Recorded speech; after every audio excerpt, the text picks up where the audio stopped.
আপনি কি জানেন ছোট্ট একটা মাখানার মধ্যে রয়েছে ক্যালসিয়াম, ফাইবার, ম্যাগনেসিয়ামের মতো গুরুত্বপূর্ণ নিউট্রিশন যা বেবির গ্রোথ স্টেজে অনেক উপকারী হতে পারে। বর্তমানে অনেক মা বেবির হেলদি স্ন্যাক্স বা কমপ্লিমেন্টারি ফুড হিসেবে মাখানা দিতে চান, কিন্তু প্রশ্ন হলো মাখানা কি সত্যিই বেবির জন্য ভালো? কোন বয়স থেকে শুরু করবেন, কিভাবে প্রিপেয়ার করলে বেবি সহজে খেতে পারবে, আর মাখানা নিয়ে যে কমন ভুল ধারণাগুলো আছে সেগুলো কি?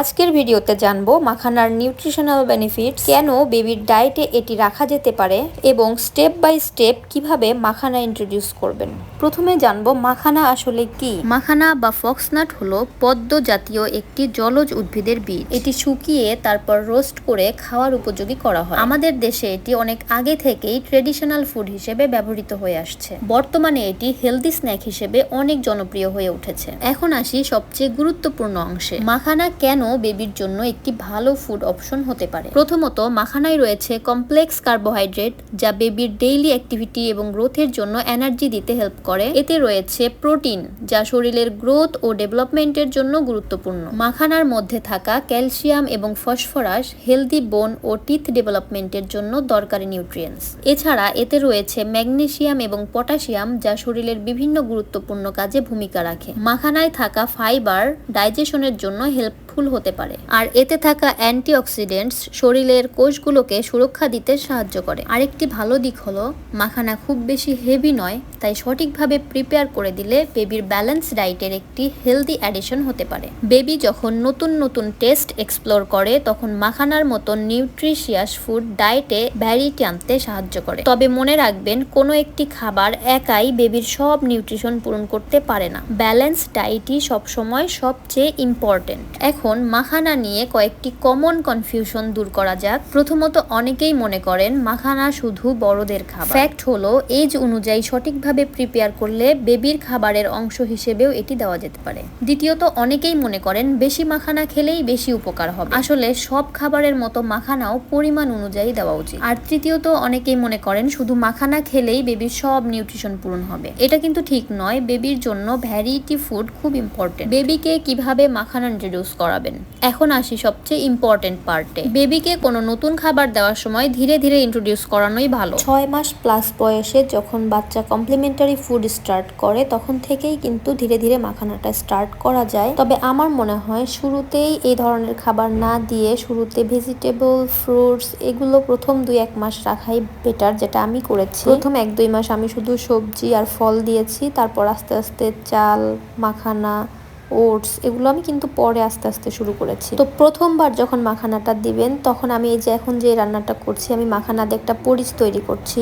মাখানাটাকে হালকা করে ড্রাই রোস্ট করে এটাকে আমি ব্লেন্ডারে পাউডার করে নিয়েছি এবং তারপর আমি এটাকে পানি দিয়ে সিদ্ধ করে পরিচ বানিয়ে নিলাম। বাচ্চাকে প্রথমবার মাখানার সাথে ইন্ট্রোডিউস করানোর সময় এভাবে পরিচ করে বাচ্চাকে কিন্তু দেওয়া যায়। যেহেতু প্রথম খাচ্ছে একটা সিঙ্গেল ফুড, ওই সময় বাচ্চারা তো একটা সিঙ্গেল ফুড করেই খায়, তো এভাবে সিঙ্গেল ভাবে মাখানাটাকে রান্না করে দেওয়া যায়। এটা হচ্ছে প্রাথমিক একটা স্টেপ। এভাবে দিয়ে 3 দিনের রুলস ফলো করে কিন্তু আপনি দেখতে পারেন যে মাখানা থেকে বাবুর কোনো প্রবলেম হচ্ছে কিনা, তাহলে কিন্তু আপনার সিদ্ধান্ত নিতেও সুবিধা হবে। আর দ্বিতীয়ত যেটা করা যায় সেটা হচ্ছে কোনো কিছুর সাথে মিক্স করে, এটা হচ্ছে সেকেন্ড স্টেপে আপনি দিতে পারেন এভাবে। যেমন বাচ্চাকে যখন আপনি কোনো ফলের পিউরি করে দিচ্ছেন বা কোনো ভেজিটেবলসের পিউরি বানিয়ে দিচ্ছেন, ওই সময় ওই পিউরিটার সাথে মাখানার পাউডারটা কিন্তু মিক্স করে দেওয়া যায়। এখানে আমি দ্বিতীয় স্টেপে কিভাবে মাখানা দিয়েছিলাম সেটা দেখালাম। আমি এখানে গাজরের পিউরি করে নিয়েছি, গাজর সিদ্ধ করে জাস্ট পিউরি বানিয়ে নিয়েছি ম্যাশ করে, এবং সেটার সাথে আমি মাখানার পাউডারটা মিক্স করে নিলাম। হয়ে গেল, এটা হচ্ছে মাখানার সেকেন্ড স্টেপের রেসিপি।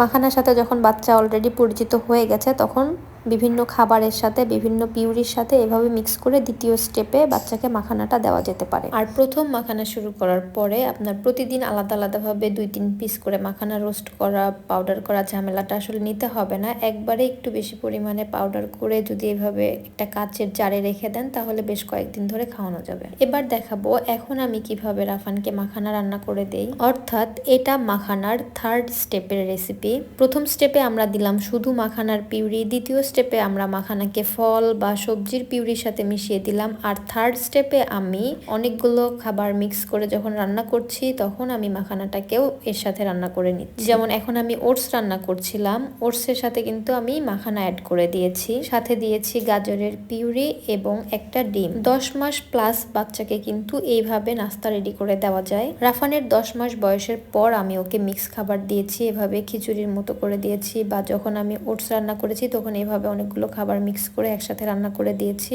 আলহামদুলিল্লাহ ওর কোনো প্রবলেম হয়নি। তো প্রতিটা বাচ্চা যেহেতু আলাদা, তাদের প্রেফারেন্স অনুযায়ী কিন্তু খাবারটা দিতে হবে। মিক্স খাবারটা কখন দিবেন, কিভাবে দিবেন, বাবুর সমস্যা হচ্ছে কিনা, হজম করতে পারছে কিনা, এই বিষয়গুলো কিন্তু অবশ্যই লক্ষ্য রাখতে হবে এবং বাচ্চার কন্ডিশন বুঝে সিদ্ধান্ত নিতে হবে যে কখন থেকে আপনি মিক্স খাবারটা শুরু করবেন। রাফানের এখন 1 বছর বয়স। আমি ওর খাবারে হেলদি ফ্যাট হিসেবে বাটার অ্যাড করি, তাই আমি এই খাবারটাতেও 1 চামচ বাটার দিয়ে দিলাম। আর সাথে আমি আলমারায়ের ক্রিম চিজটা অ্যাড করলাম, এটা রাফানের অনেক পছন্দ। চিজ অ্যাড করলে খাবারের টেস্ট যেমন বৃদ্ধি পায়, সাথে পুষ্টিগুণটাও কিন্তু অনেক গুণে বেড়ে যায়। সময়ের সাথে সাথে যখন আমাদের বাচ্চারা একটু একটু করে বড় হয়, তাদের খাবারের চাহিদাগুলো কিন্তু পরিবর্তন হয়, পুষ্টির চাহিদাটা পরিবর্তন হয়, তাই খাবার পরিবেশনের ধরনটাও কিন্তু আমাদের আস্তে আস্তে পরিবর্তন করতে হবে। এবার আমি মাখানা পরিবেশনের 4th স্টেপটা দেখাবো। মাখানা যখন প্যাকেট থেকে বের করা হয় তখন কিন্তু এরকম শক্ত থাকে, চাপ দিলে এটা চ্যাপ্টা হয়ে যায়, কিন্তু এটা কিন্তু ভাঙে না। অনেকে আবার ভাবতে পারে যে মাখানাটা কি নষ্ট কিনা, আসলে এটা নষ্ট না, মাখানাটা এরকমই থাকে। এটাকে কিছুক্ষণ রোস্ট করে নিলে এটা পপকর্নের মতো মচমচে হয়ে যায়। তো আমি এই মাখানাগুলোকে 1 চামচ ঘি দিয়ে খুব সুন্দরভাবে রোস্ট করে নিচ্ছি। আর এটা ততক্ষণ পর্যন্ত রোস্ট করতে হবে যতক্ষণ না আপনি 2 আঙ্গুল দিয়ে চাপ দিলে এটা মচমচে হয়ে ভেঙে যায়। মাখানা রোস্ট করার সময় ঘি দিলে খুব সুন্দর একটা ফ্লেভার আসে, আর খেতেও কিন্তু খুব বেশি মজা লাগে। আর তার সাথে হেলদি ফ্যাটটাও কিন্তু যোগ হয়ে গেল মাখানা। তো কিছুক্ষণ রোস্ট করার পরে এরকম মাখানাটা মুচমুচে হয়ে যাবে, চাপ দিলে ভেঙে যাবে, নরম হয়ে যাবে, তখন কিন্তু এটা খাওয়ার উপযোগী হবে। যে সকল বাচ্চারা চিবিয়ে খেতে পারে তাদের জন্য চিপস বা বিস্কিটের পরিবর্তে হেলদি স্ন্যাক্স হিসেবে এভাবে রোস্টেড মাখানাটা কিন্তু দেওয়া যায়। শেষে কয়েকটি বিষয় মনে রাখবেন। প্রথমবার কোনো নতুন খাবার দেওয়ার সময় অল্প পরিমাণ দিয়ে শুরু করুন। ছোট বেবিকে শুকনো বা পুরো মাখানা হাতে দেবেন না, কারণ এটি খাওয়ার সময় সমস্যা তৈরি করতে পারে, চোকিং এর ঝুঁকি থাকে। সব সময় বেবির এইজ অনুযায়ী সফট এবং সেফ টেক্সচার তৈরি করে দিন। আর বেবির কোনো অস্বাভাবিক রিয়াকশন হলে খাবারটি বন্ধ করে বিশেষজ্ঞের পরামর্শ নিন। মাখানা একটি নিউট্রিশিয়াস এবং ভার্সিটাইল ফুড অপশন, যা সঠিকভাবে প্রিপেয়ার করে বেবির ব্যালেন্স ডায়েটের অংশ করা যেতে পারে। বেবির খাবারের ক্ষেত্রে সবচেয়ে ইম্পর্টেন্ট হলো সেফ ইন্ট্রোডাকশন, ভ্যারাইটি এবং ব্যালেন্স। ভিডিওটি ভালো লাগলে লাইক করবেন, নতুন মায়েদের সাথে শেয়ার করবেন। আর বেবি ফুড, প্যারেন্টিং টিপস এবং বেবি অ্যাক্টিভিটিস নিয়ে এমন আরও ইনফরমেটিভ ভিডিও পেতে মম উইথ রায়ান রাফান চ্যানেলটি সাবস্ক্রাইব করতে ভুলবেন না। আবার দেখা হবে নতুন একটি ভিডিওতে। আল্লাহ হাফেজ।